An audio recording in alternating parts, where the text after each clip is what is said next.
Hello, I'm Stephanie Spica, and this is the NRA-ILA Grassroots News Minute for Friday, October 25th. In October of 2009, the Obama administration reversed the positions of the two previous administrations and voted for the United States to participate in negotiating the United Nations Arms Trade Treaty. On September 25th, 2013, Obama's designs on international gun control were realized as Secretary of State John Kerry signed the treaty on behalf of the Obama administration. The NRA strongly opposes this treaty, which clearly jeopardizes the right to keep and bear arms protected by the Second Amendment to the U.S. Constitution. A bipartisan majority of the U.S. Senate is already on record in opposition to ratification of the treaty. And last week, Congress continued to show its strong opposition as the U.S. Senate and the U.S. House released concurrent bipartisan letters pledging their opposition to the ratification of the Arms Trade Treaty.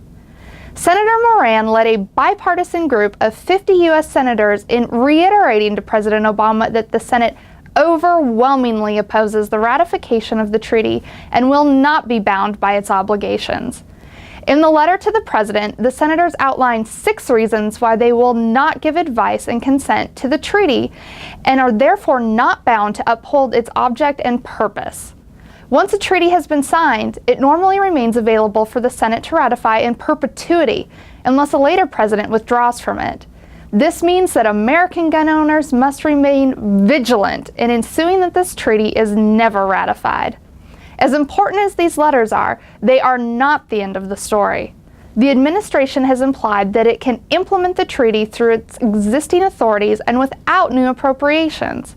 It is therefore incumbent on the Senate and House to reject this claim, hold appropriate hearings, and prepare the way for this president, or a future one, to unsign the treaty.